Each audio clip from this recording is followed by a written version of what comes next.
Woolley Foundation. We are here as we promise you a phenomenal story from one of no one other than Gloria Jimenez. What a phenomenal friend she has been, and I am so excited about her story. I truly believe we're going to make a great impact, and so I'm glad that you join us. But we first want to ask if you have any children around. It might not be an ideal thing to have them around, but it's up to the parents. But it's fair for us to warn you that this is a heavy subject.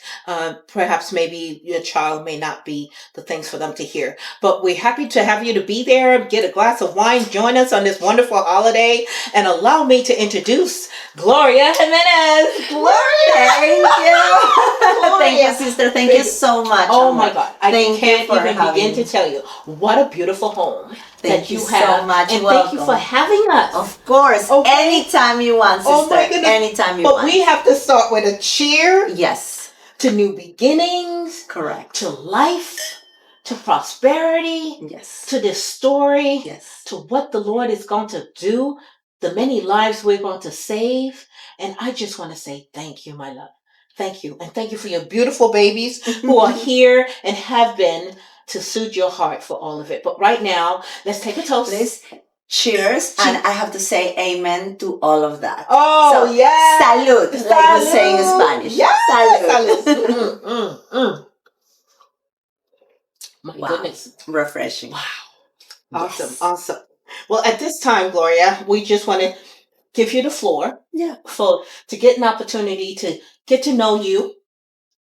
We did talk a little bit about that earlier, but if you give us a snippet about that and then get into your story about you and your wonderful David, we'd love to hear it. Of course. Well, again, first of all, Monique, thank you so much. And thank you for calling me Monique all the time. Monique, oh my goodness. And I say so that sorry. only, no, don't be sorry. No, because I know the Monique Woolley Foundation, but Amor, thank you. I know you love your dear daughter, but you know what? thank you, because Here's I'm the thinking thing. about the Monique Woolley Most Foundation. people think that it's an insult that, she's calling you Monique. It's just an honor. It's an honor for me because you see her through me. Yes, I do. And that is just a beautiful thing. I totally do. She was beautiful as you are. So thank you so much, Amor, first of all, for having me and for allowing me to share my story. I decided to come out with my story publicly actually this year. I have been grieving for 12 years and not many people really understand what is the meaning of grieving actually. And as young as I seem like, I guess, people don't think, and so many times, of course, my inner circle knew I was a widow. When I present myself, when somebody asks me, hey, are you single? Are you, you answer, I say, I'm a widow. And can you believe sometimes people laugh about it? Wow. People think I'm joking. And then they laugh and it's like, oh yeah, you're a black widow. And I'm like, no, actually I am a widow. But you don't have to say sad. You don't have to cry when you say it. People think like I think that's a portrait of a person who lost somebody, right? Especially a widow, like she has to be crying all the time or something like that. Because, like I said, in the entertainment business, and I'm a journalist. I communicate with people, with a lot of people every day, through television, through social media. And when I go to events, and people ask me, well, I said, I'm a widow, but the way that I say it, probably some people think like it's a joke, right? But no, actually it is a true story, an unfortunate story. Well, so now I'm about to share it, and thank you again for allowing me to share this story. We are December, and I was just talking to you a little earlier. It really it touches me, especially today, because December 17th, 2005, I got married with the love of my life, I will say. Because until now, I still mourn his loss. Yes, we had a beautiful ceremony, and then it would have been 19 years. This December 17th. And I saw this beautiful And then ring. here, these ones are my wedding bands that I just wore them especially for this occasion, because a lot of people, tell me, no, Gloria, don't wear your rings. They're part of me, and they will be always part of me. So here they are. I love them. Thank you so much. Absolutely beautiful. And let me tell you something else. These glasses that we're just cheering on, if you see, look at the beautiful Oh my embroidery. goodness. Yes. These ones are crystal. This is my mom's gift when I got married. That's for the wedding. Oh my You God. see, It that? deserves a toast. Of course. Yes. Salud to Salud. life. Salud to life. Mm-hmm. Yes. So I only bring this in special occasions like today, like tonight. Um, Again, thank you so much. It means a lot to me the way that we met, and what you do with this foundation, the Monique Woolley Foundation, is amazing because the suicide awareness, everything that you bring to the community, because every story deserves to be heard. And thank you so much, Monique, for everything you do and just being part of this amazing cause, super close and dear to my heart. It's just it really touches me. Thank you again. You're and welcome. For the many lives that we can save, you never know. And like you say, when you're feeling, how many times we're not feeling blue, we need to think yellow. Absolutely. And well, yes. So I will tell you a little bit. I will share with everybody my story. My mom always says that I need to write a book about it, and I'm thinking, because it's a beautiful story. Yeah, everybody has a story, right? It's just, to me, it's beautiful. And if I can help somebody else at the same time, save one life makes a difference. So we need to make the difference all the time. Well, I met my husband back in Peru.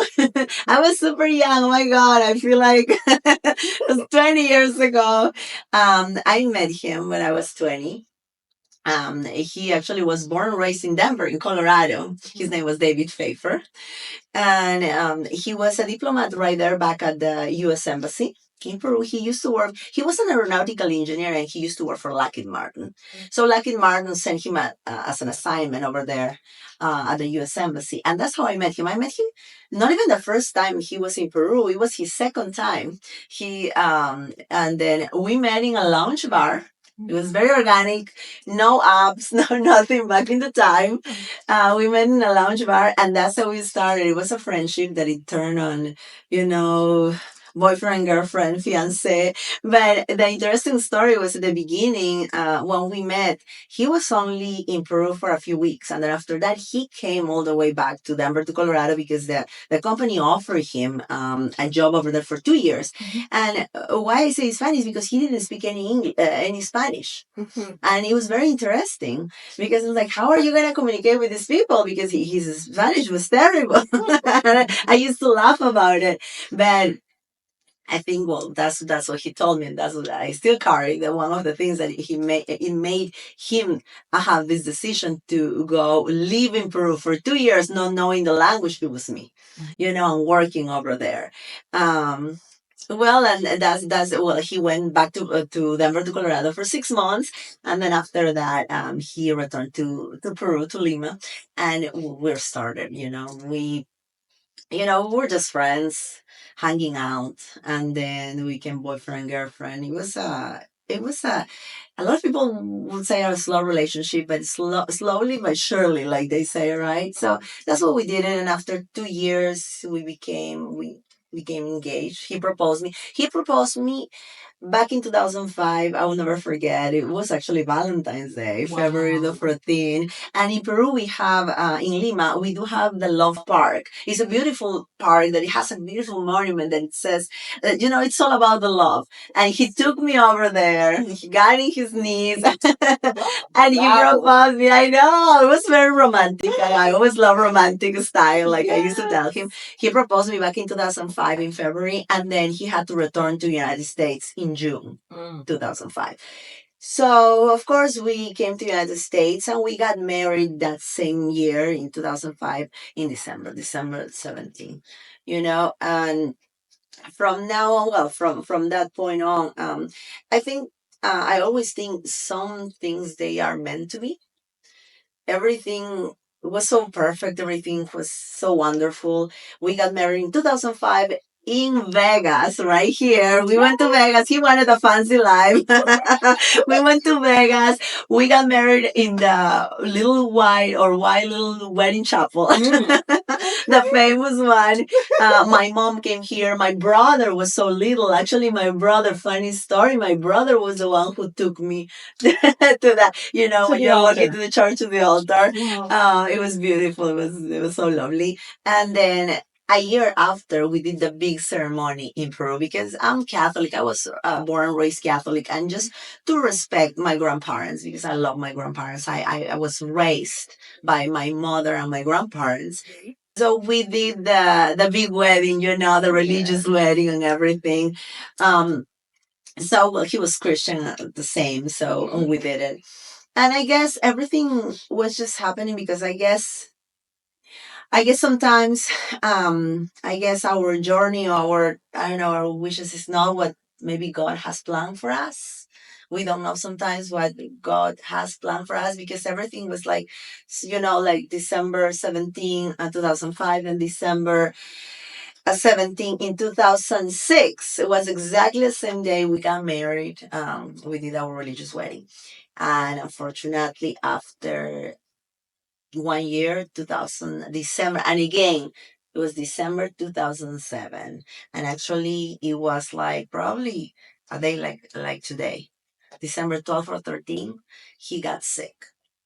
I recall we were about to celebrate our anniversary, and we're gonna, go to a resort. We're gonna, back in Colorado, we're gonna go to Aspen, I think, something like that. Well, we decided I was working hard. He was working hard. We're hardworking people, and we wanted to have this gift for ourselves, right? And then I remember we were to the mall. We were in the mall, and then I wanted a coat, and he's like, "Okay, that's your wedding anniversary gift before Christmas," I said. So, and that's when the nightmare started, and that was just when everything, it's like a movie, when everything went down. I was at the store buying the coat, and he went to get something to eat, and all of a sudden he calls me, and he's like, Gloria, something's wrong with me. Something's wrong. It's like, what's going on? I was just, what happened? I'm start getting numb. I can't walk. I can't. And I'm like, what? And I was in my 20s. I couldn't understand what was going on, and I was in shock. And you cannot believe this is happening to you. We were newlyweds. Right. Talking about the future. We didn't have the babies yet. We didn't have, them. And, we were just creating a family. And all of a sudden he's like, Gloria, I can walk, I'm feeling this, I'm feeling that. And then I met him, and he was start lumping. He was a 6'2" guy. He was a tall guy. And he started like limping, and he was dragging his leg. I mean, what was going on? I mean, a healthy person, young person. He was like, what? In his 40s, I think, or something like that. So it was insane. And then, of course, hospital, emergency, all of a sudden, he was in the hospital for 5 days or almost a week. And they couldn't, they didn't know what he had. I mean, they were giving him painkillers, all painkillers, and it's like, we don't know. Actually, when Amor, who diagnosed my husband was my uncle. My uncle is a neurologist, and he's in Peru. When I called him and told him what was going on, he told me he has transfer myelitis. And I went to the doctors and told, because they didn't know what was going on. It could be MS. It could be many things. And I said, he needs steroids. You need to treat him. Actually, I had to fight also. I had to fight with the medical industry back in the time. They didn't want to listen to me, because this is the thing sometimes.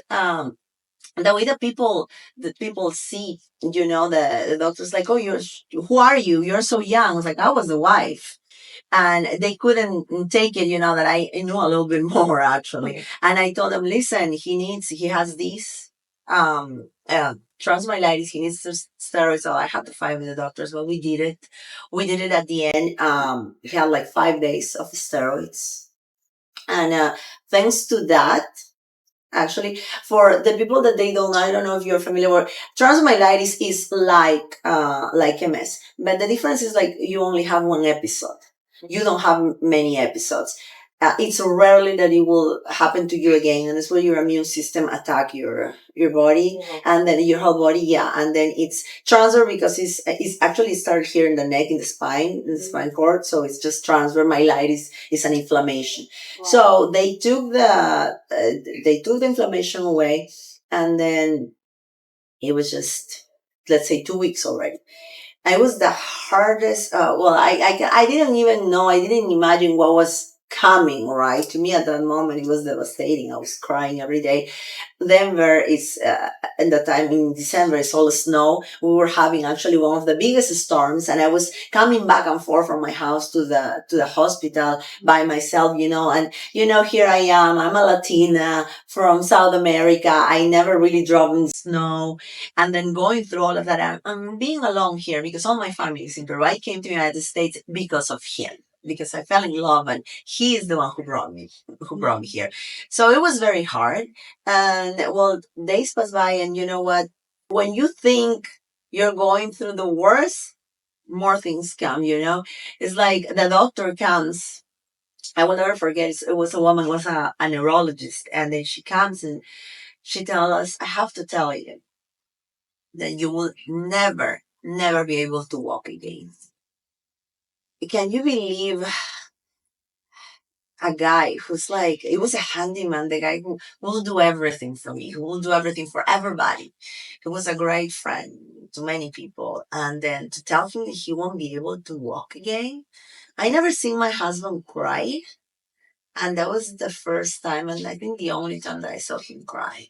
Start crying and bawling.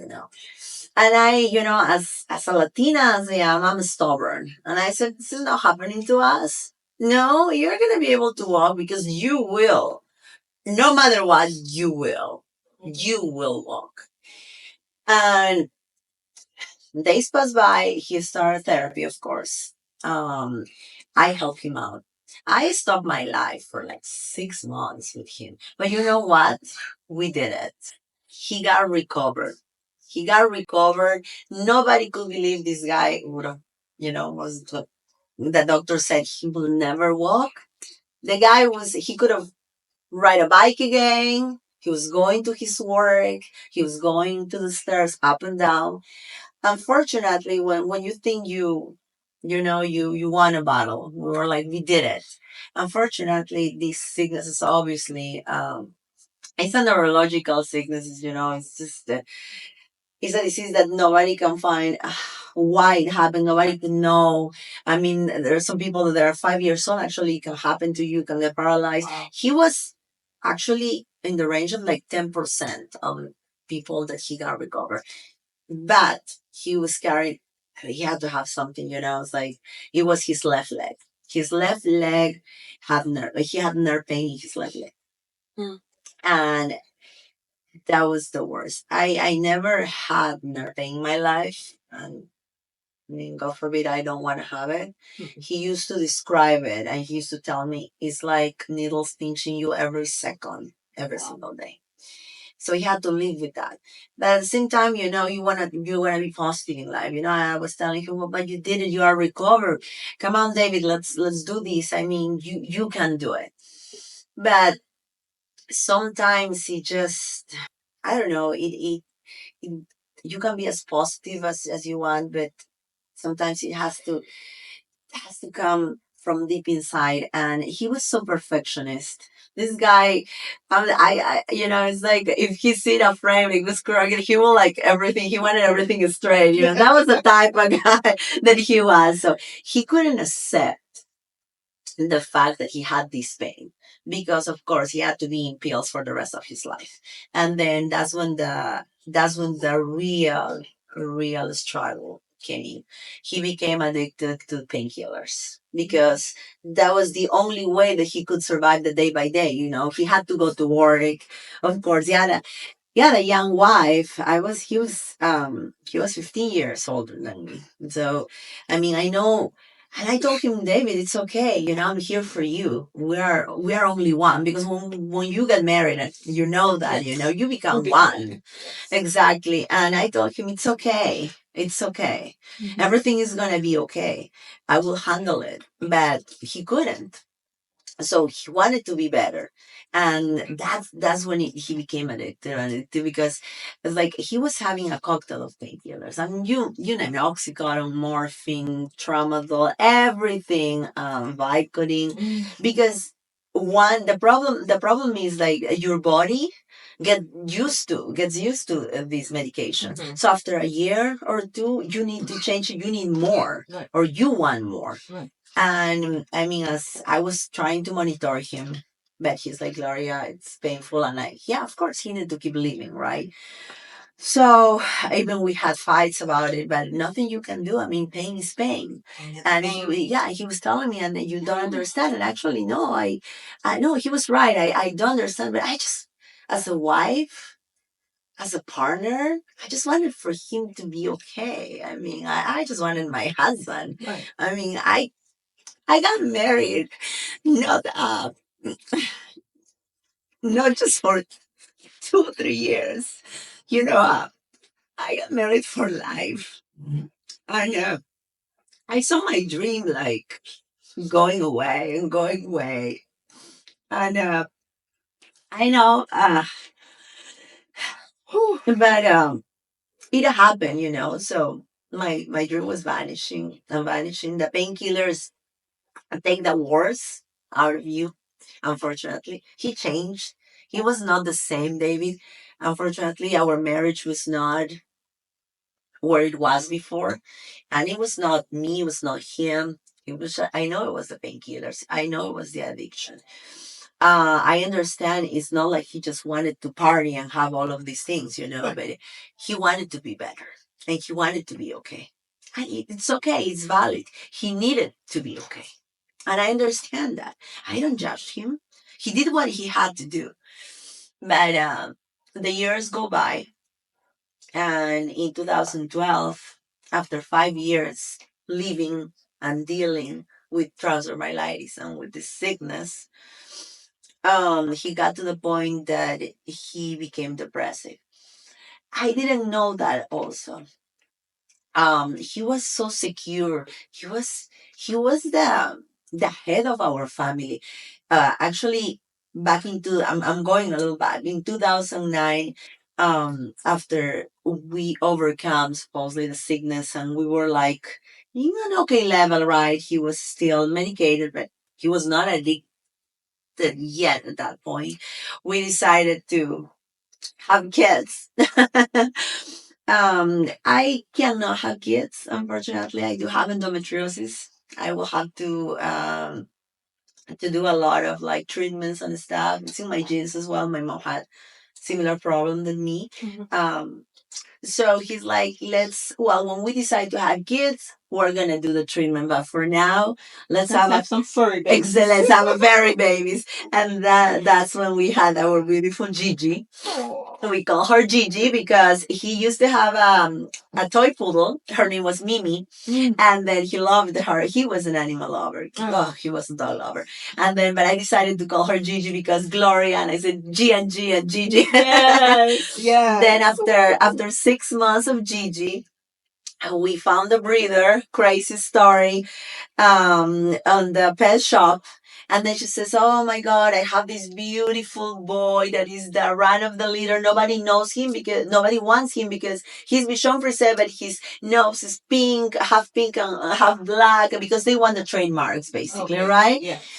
And it's like, oh, if you guys want to see him, oh my God, that's when my Charlie came. That was Charlie. My God, Charlie. David fell in love with Charlie. We want to see him, and he's like, that's mine. And we took Charlie. So that was Charlie. And then, we were happy. He used to talk to them, and he used to tell Gigi and Charlie's like, where were you when I was sick? You needed to be with me. He loved them. And where I never seen, and I still, until now, after 12 years, I never seen a single guy going on his knees, rolling on the carpet, playing with dogs. I never seen that. He was a true animal lover, and that's what I love about him. And I think that's one of the things that I miss the most. He loved them. He, I don't know, he will leave me in the side, but he will be with them. With the babies. Yes, but you know what? I was totally fine because I love my babies and I know that I love them. So, it's the love living through us. So he just loved them. And then back in 2012, before he passed, this is also a crazy story. Like 4 months before he passed, I would say, or maybe a little bit more in February, March, I found Oni on the street in Denver, in Colorado, on the street, no microchip, no nothing. I tried to look, was nobody claimed him, and I came to David. I said, David, this poor boy, I mean, he's long and I don't want to put him in a shelter. Of course, he didn't want the same. So he's like, well, if we don't find a family, we'll keep him. And it was meant to be. I found him a family. I took him to this lady, and then 2 hours later, she's like, my daughter is allergic. I'm like, he's hypoallergenic. He's a shih tzu. He's like, it was weird, but I'm so happy because when I left him, my heart broke. And I'm like, Ori, you're gonna have your family. I know. She brought him back, and I said, David, this is our Odie. He wanted to name him Max, oh, okay. But no, I said no. I love Garfield, yeah. the cartoon Garfield and Odie. So I said he's gonna be Odie, and that was before he passed. That was like probably 5 months, and then that was the happiest, I think, moment in my life that I was like with my 3 babies and I was with him. He was the support, the head of our family. He was the alpha. Yes. Like, because the doggies look up for him. It's like, whatever he said, it's like Danny's saying something. They were like, freeze. Right. And of course, he was the biggest spoiler. He always say, you spoil those dogs. I'm like, no, you do. He used to give them ice cream. He used to eat ice cream. And I said, Dave, this is wrong. But he will like, no, they're just licking the little plate. And then he's the one who went, I will never forget, to a store. And then he brought me doggy ice cream. It's just crazy. And I'm like, you think I'm a spoiling them? You just brought doggy ice cream. Oh my God. And it was great. Like I said, the love that he had for animals, I think we were both animal lovers, crazy animal lovers. But unfortunately, in 2012, like I said, he became depressed. But I didn't know how it happened, being honest, because I see him so normal. He was just fine, acting fine. Because a lot of people think, I mean, depression is a state of mind, yes. It's a sickness. But some people don't show that. People don't give you signals at all. And he was depressed. And then you always just tell him, but David, you have the babies, play with them. As much as he was playing, walking them and everything, I guess it was not enough. And then he went to the doctor again. And the doctor prescribed him antidepressant. And when I saw that bottle, I told him, please do not take it. The problem is that when you are he was already addicted to the painkillers. And when you are in that state of mind, you don't really listen. And we had a big fight because of the antidepressant. And I'm going to tell you why too. I'm going to share my story. I have a guy. I was raised by my mother and my grandmother. My grandmother suffered depression since she was 50 years old and also arteriosclerosis. I've seen depression all my life. When I was 5 years old, my grandmother threw plates to my grandfather because she was in that state of mind. And they were prescribing her the same antidepressant that they prescribe antidepressant that they prescribed David.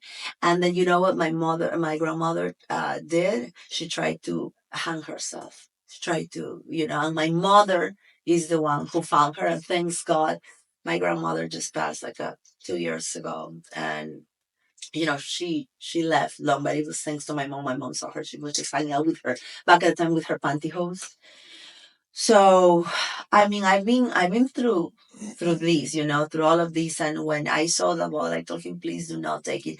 And I had an assignment in Los Angeles because I was coming back and forth for my work. I was having a fitness segment on TV Azteca, you know, following my dreams. And I'm so grateful for him because he never cut my wings as well.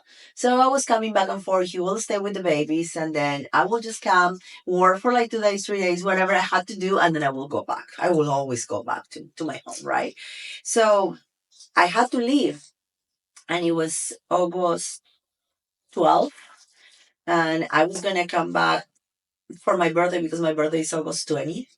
And but we were in touch every single day. I mean, I was the one who will always call him. How are you? Because I was worried about him, of course, and about my doggies too. So I would be calling him every day, like 4 times a day.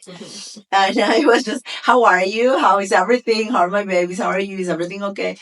And he promised me that he wouldn't take the antidepressants. I couldn't take them. I wanted to take the bottle with me, but I couldn't. You just can't help somebody. I mean, until a certain point. Yeah. The rest is on you. It's gonna depend on you. So I told him not to take it. Please don't take it. I was monitoring him as much as I could. I called him, and he's like, "No, I'm not taking it." No, he did. He did, and that was August 13. I called him 6 a.m. in the morning. No answer. That was weird because he will always answer. And if he probably is in the shower, he will call me back, right? 7 o'clock, okay. 8 o'clock, he will call. 9, 10, 11, the day goes by, goes by, goes by. And it's like 1 o'clock, 12 o'clock, I call his work. It's like, is David there? No, no, no, he didn't come. That's weird. 12, 1, 2. I did have a neighbor who was a police, actually. I called him.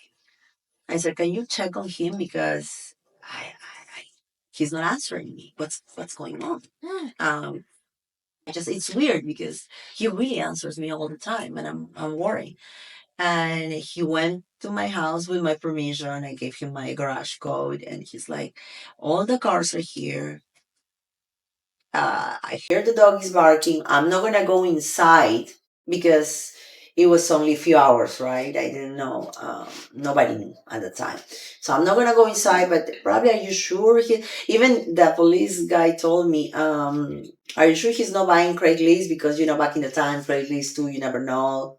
They can kill you, they can kidnap you. Back in the time, I remember in 2012, they were talking about it. And I was like, no, no, so far, no. Then I called his brother. Nobody knew anything. I mean, his family, nobody. So that's when I started worrying. And then, I mean, I was already worried because, I mean, where is he? It was not him to do that. And his phone by 12 o'clock was already dead. That's weird. So anyhow, the day goes by, I'm still here. And I said, you know what? I can do this. I have to fly to Colorado. But when I flew, unfortunately, the flights were like, I think at night they didn't have or something. I don't remember what. I just, back in 2012. But I did the first flight in the morning, and that's when I got back to Colorado. And at that time, I already called the police. I called the police actually the 13th at night because I didn't hear from him. And when I called the police, of course, I said, well, my name is Gloria Pfeiffer, my husband David Pfeiffer is missing. And they told me, well, it's not 24 hours yet. Yeah, it's not. But I mean, I talked to him last night and I can't reach him out. I don't know where he is. So by that time, the police did a search. Amor is this story. Like I said, when I tell my story, people think it's a movie. I always, I'm sure you're familiar with these cold cases that you see on TV. All of these, like when somebody's missing, how they find him when it's a full play and stuff. It was exactly like that. I felt like I was in a TV show because the police came around 12 o'clock at night. They didn't tell me they found anything. They can tell you. Okay, you're the wife, we're here, your husband is not here. Okay, I'm flying tomorrow early morning. Okay, perfect. Well, he already left a note, but they don't want to tell you. And the thing is, like, it's the agony for us, for the family, because at that point I don't know what happened. And then they start looking, of course, not for a missing person, but a dead body already. And I didn't know anything of this. I was just, in my little bubble, I was thinking, no, probably he's somewhere, he's okay. And the worst case scenario in my mind was like, probably maybe too many medication. He had a heart attack. And maybe, he's somewhere or somebody pick him up. He's in the hospital. That's what I was thinking. So I got there the next day, the 14th, August the 14th. And again, they took me inside to my house. I couldn't touch anything because everything was evidence. Everything was like, you cannot touch anything. I said, I need to take my doggies out. They scored me. They start asking me the typical questions the police. It was an interrogation. Mm-hmm. And I couldn't believe it was happening to me. It's just seriously like living in a movie. When they start asking you questions, they sit you on the table and, start interrogating you. And all I wanted is just see my husband again. That's all I wanted. I just wanted to find him. That's all I wanted. But then as soon as we finish, this is also, I guess, I don't know. Sometimes, like I said, God's plan is different than yours. But at the same time, among of all this devastation, I'm thankful that they found him when I was in Colorado. It seems like he was waiting for me to be found. As soon as I'm walking out of my house, the neighbors had to give the statements to the police, so they were going to the station. And they passed by through a field that he was right there, because I used to live in a complex, and it was a field right there, open field. The neighbors passed, and then they come back, and all I heard was, we found the body. And when you just hear that, it's like, am I hearing you? I'm not hearing anything at the same time. And one of my neighbor found him, and his wife ran to the car and started bawling and crying. And I just got lost. I was in shock. And it's like, I want to see him. I want to see, no, this is not, because I think the first reaction is denying. You're denying. And I start running towards it. There was just people stopped me. It's like, no, you need to calm down. And that's when your life just changes 360 from a night literally to a day. I was now here alone without me. And now my family was broken, So yeah, that was August 14th. And you know what? They talk about, yes, the people who's gone, right? He commits suicide, right? But what about us? What about the survivors? Because we are survivors. Because we are here. Because wherever they are, wherever David is, he's not at pain anymore. The pain is with us. And it's day by day that you have to live with. I recall that afternoon, I was around 4:00, everybody started coming to me, and everybody started feeling like, sad for me. They will come and hug me. All my neighbors, all the community started coming, because they were like 7 police car. Police came to me. I was so naive. Yeah, I looked so young. I was in my 20s. You don't expect probably to see a widow in their 20s, right? You expect a more mature woman. And I was right here confined on a couch with my 3 dogs. Gigi, Charlie, and Ollie, they didn't let me go. They were right here by me. And every time somebody came, it was crazy. Gigi will bark. They were nervous. They knew something was wrong. They didn't know yet. They didn't know. And then nobody wants to tell you. Nobody wanted to tell me what happened. I was asking what happened. Until the last minute, I thought David just collapsed, had a heart attack, and that was it. It took only a neighbor. It was an older guy that I will never forget, because he knew me. I used to walk the dogs, and he had dogs. So he told me, he's like, I'm sorry, Gloria. Nobody wants to tell you, but I need to tell you, David shot himself. And when it just happened, it was like, what? Like, nobody wanted to tell me. But I deserved to know. I was the wife. And it was only take one brave person, because the police didn't even want to tell me anything. Police It's like, no, we're sending somebody. I don't need anything. I just want to know what happened. And he told me that, and of course, it's another, it's another shock on top of everything that is going on. And yeah, and being alone without anybody, because everybody was a stranger to me. I didn't have my real family. I didn't have my mom. The first thing I did was call my mom. My mom, of course, she was devastated. She came, of course, but it takes like 12 hours from Peru to come over here, right? To come to Colorado. And so from that moment, and where I was alone. And thanks to these three, that's what I miss Charlie too. Because these three doggies, they were protecting me. They were my support. They were my comfort zone. I was like hugging them. I think I didn't stop hugging them for the entire night. I was here. Nobody could move me because it was Gigi was here, Ollie was here, and Charlie was right here. Um, so yeah, that was back in 2012, and it was just 6 days or 5 days before my birthday. So yeah, I mean, what a way to have a birthday. I remember the funeral was one day after my birthday. And it doesn't matter, if it's the same day. I remember somebody told me, oh no, it cannot be the same day of your birthday. It doesn't matter. My loss is my loss. It doesn't, one day, 2 days, it doesn't make any difference. So every August for me is very hard because, I mean, it's my birthday, but at the same time, it's an anniversary of the death of my husband, and it's super hard. It's hard to combine both because, but you know what? Through all the years, I always say, life is worth it to live.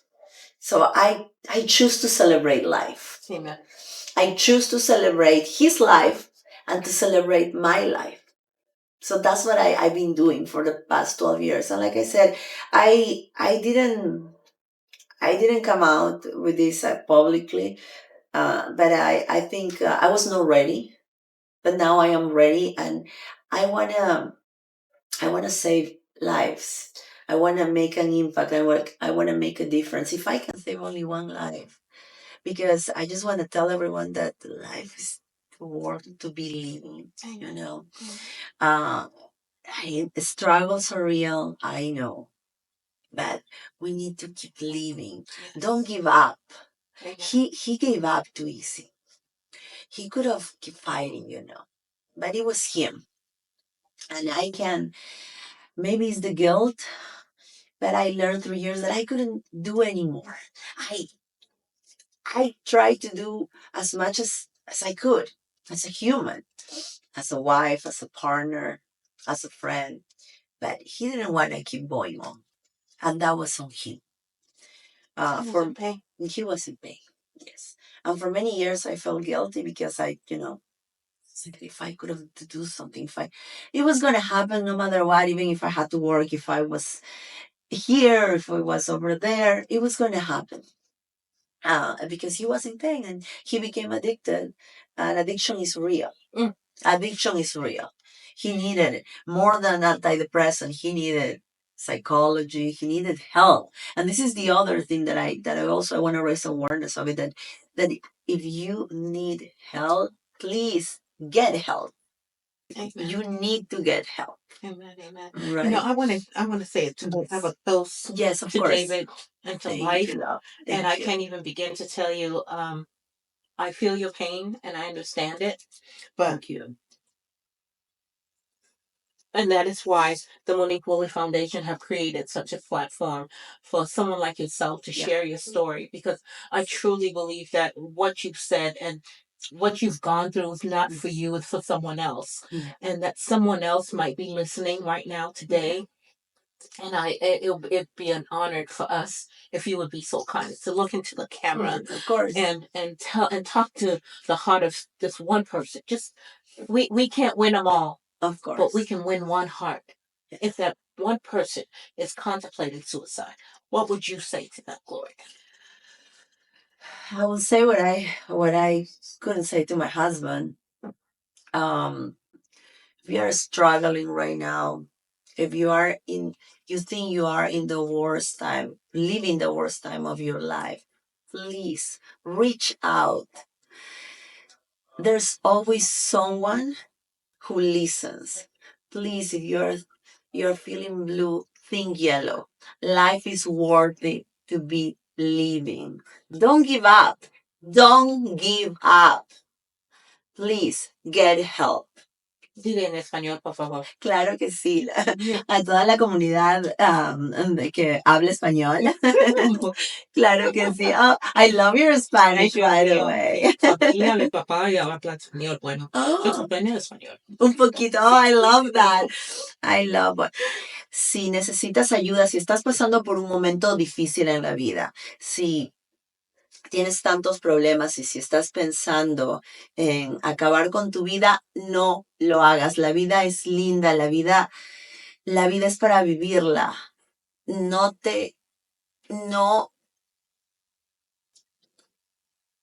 ¿cómo lo digo? No desistas, sigue adelante porque la vida es bella. Vívela. Estás aquí, estás para vivir. No, no desistas tan fácil. And I thank you. I love it. Thank you. Thank And you I thank so you much, so very love. much. Thank you so very Thank you, much. thank you, and I once appreciate you. thank you once more and more. Thank you so much for allowing me to share my story publicly and your platform. Thank you to the Monique Woolley Foundation for all you do for all this community. And I know together we're gonna make the difference. Definitely. Together we're gonna be saving lives Life, or absolutely. more lives. Yes. And Yes. we're gonna keep going and telling everyone that we need to live when you are feeling blue, think yellow. And I love that. I love because like I said, life is, you need to be positive. You need to be positive. One thing that I wanted to tell you, for example, my mom also has depression right now, and she has been at her worst. But my mom, it's, you need to feel it inside your heart. You need to keep going, never give up. And then one thing that I also wanted to tell you is just to all the people that they need help. Sometimes it's not only human help that we need. We need dogs. Yes. This one's Odie, and let me, can I bring Gigi? Yes, That's sure, the only thing I absolutely. want to show everybody. Absolutely. I wanna come here, Gigi girl. Right here. Come, baby Gigi. I want to say something about, I just woke her up. Yes. I'm sorry. Here, Gigi girl. I just want to say Ah, to everybody out there, the dogs are great, not only great companion, they're comfort. Yes. Gigi and Odie and Charlie, they have been my support animals. So please, to everybody out there, if you don't only need human help, you can also confide in your dogs. Dogs are amazing for all the people that they love animals. Their love is so unconditional. And also they grieve. Amen. Because my dogs have been grieving. Mhm. They knew. Mhm. They knew when their dad died, and they went through a lot. Mhm. So we have to be kind to them Amen. because they do grieve, guys. Amen. Dogs grieve. So thank you again so much. Thank you so much. I Thank you for appreciate it. everything. Yes, And so you've heard it, and here we are with Gloria yeah, Jimenez, who have shared her story. Please stay tuned because the full story will be posted in our YouTube channel. The Monique Woolley Foundation want to thank you for your time and your effort. And should you decide that you would like to share your story, we welcome you. And when we're feeling blue, think yellow! Yes! Wow, whoa, yes. Thank you so much, love.